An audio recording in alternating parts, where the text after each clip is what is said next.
औज़ुबिल्लाहिमिनश्शैतानिर्रजीम बिस्मिल्लाहिर्रहमानिर्रहीम। मैं मोहम्मद अमीन Sheikh, teacher UPS नारबाबा। इस वक्त मैं 8वीं जमात के तलबा व तालिबात को सबक इत्तिफाक का पहला हिस्सा पढ़ाऊँगा। तो प्यारे बच्चों, अस्सलाम वालेकुम। उम्मीद है कि आप ठीक ठाक होंगे, खुश व खुरम होंगे, हशाश व बशाश होंगे। इस वक्त आप अपने घर वालों के साथ खुशी खुशी बैठे होंगे। तो बच्चों, शुरू करते हैं। आप हमतन गोश रहो। इत्तिफाक। पहले हम इसके चंद अल्फाज मानी मैंने लिखे, पहले ही पढ़ेंगे। तमन्ना, सेहतमंद, डांट डपट फटकार, इत्तिफाक, एक साथ रहना, बेसूद बेफायदा, गठा बंडल। एक शख्स के 7 बेटे थे।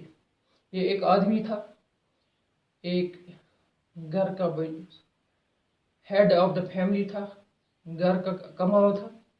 उसके 7 बेटे थे, एक से बढ़कर एक, जवान, तंदुरुस्त, तवाना और सेहतमंद।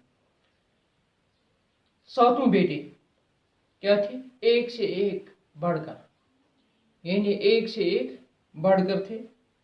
सभी जवान थे, सभी सेहतमंद थे, सभी ताकतवर थे। ये 7 भाई आपस में लड़ते झगड़ते रहते थे, लेकिन 7 भाइयों को क्या था? इनको एक दूसरे की बात गवारा नहीं होती थी। इनको एक दूसरे का कहना मानने की इतनी सख्त नहीं थी कि ये एक दूसरे की बातों को, एक दूसरे की बात को, एक दूसरे की काम को, एक दूसरे के कहने को नहीं मानते थे। और आपस में हर वक्त लड़ाई में झगड़े में रहते थे। यानी हर वक्त ये लड़ाई करते थे, हर वक्त ये झगड़ा करते थे, हर वक्त से आपस में लड़ पड़ते थे, एक दूसरे की बात मानने से इनकार करते थे। और उनका वो शख्स अपने बेटों की लड़ाई डांट डपट नाज़ से काफी परेशान। लेकिन जो इनका बाप था, जो इनका वालिद मोहतरम था, वो ये बात पसंद नहीं करता था। वो सोचता था कि मेरी बेटी जो है वो इत्तेफाक से रहे, वो इत्तेहाद से रहे, वो एक रहे, वो एक बनकर रहे। लेकिन उनकी लड़ाई, उनकी डांट डपट, उनकी नाअतफागी इनको परेशान करती थी। क्योंकि ये आपस में लड़ते थे, इसी के सामने एक दूसरे के साथ जकड़ते थे, एक दूसरे के साथ लड़ाई करते थे। उसको ये पसंद नहीं थी, उसको ये नागवार गुजरती थी। बेटों को बहुत समझाया, लेकिन बेसूद। उसने अपने बेटों को बहुत समझाया, उसने अपने बेटों को बारहा समझाया, उसने अपने बेटों को खूब समझाया, लेकिन बेसूद। लेकिन इसके समझाने का कोई फायदा नहीं मिला, इसका कोई असर इन बेटों पर नहीं हुआ। आखिरकार उसने क्या किया? एक दिन बाप ने 7 बेटों को एक एक लकड़ी लाने को कहा। जब इनके समझ में कुछ नहीं आया, जब इनके पल्ले कुछ नहीं पड़ा, तो उसने क्या किया? उसने इन 7 बेटों को एक एक लकड़ी लाने को कहा।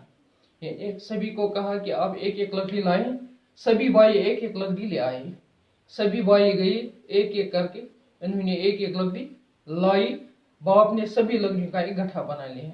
बाप ने इन लकड़ियों को इकट्ठा किया और एक गट्ठा बना लिया और एक बंडल बना दिया।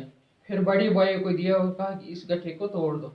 फिर ये बंडल पहले बड़े भाई को दिया, उसे कहा इसके तोड़ने को कहा। उसने भरपूर ताकत लगाकर कोशिश की, लेकिन गट्ठा तोड़ न सका। बड़े भाई ने क्या किया?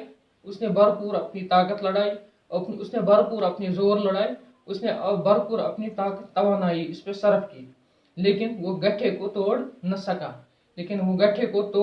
सका। बाप ने यही गट्ठा बारी बारी 7 बेटों को दिया। फिर बाप ने क्या किया कि दूसरे बेटे को दिया, फिर तीसरे बेटे को दिया, फिर चौथे बेटे को दिया, फिर 5वें, फिर 6ठे और फिर 7वें। यानी एक एक करके बारी बारी करके 7 बेटों को उसने दिया। लेकिन इनमें से कोई एक भी इस गट्ठे को न तोड़ सका, तोड़ न सका। यानी किसी में भी इतनी ताकत नहीं थी, किसी में भी इतनी हिम्मत नहीं थी वो इस गट्ठे को तोड़ सकता था, क्योंकि ये 7 लकड़ियों का बना हुआ गट्ठा था। बाप ने गट्ठा खोलकर एक एक लकड़ी एक एक बेटे को दी। फिर बाप ने क्या किया? ये गट्ठा खोला और एक एक लकड़ी एक एक बेटे को दे दी। यानी हर एक को अपने अपने लकड़ी अपने हाथ में दी और बेटों से आसानी के साथ अपनी लकड़ी तोड़ने को तोड़ डाला, और बेटों ने आसानी के साथ अपनी अपनी लकड़ी को तोड़ डाला। जब इन्होंने एक एक करके उनको दिया तो बेटों को आसान हो गया कि वो ये लकड़ियां तोड़ सकें। उन्होंने आसानी से, उन्होंने सीधे साधे तरीके से इस लकड़ी को अपनी इस एक एक छड़ी को, एक एक लकड़ी को तोड़ दिया। ये तरकीब बेटों की समझ में न आई, वो हैरान होने लगे। लेकिन ये तरकीब जो इसने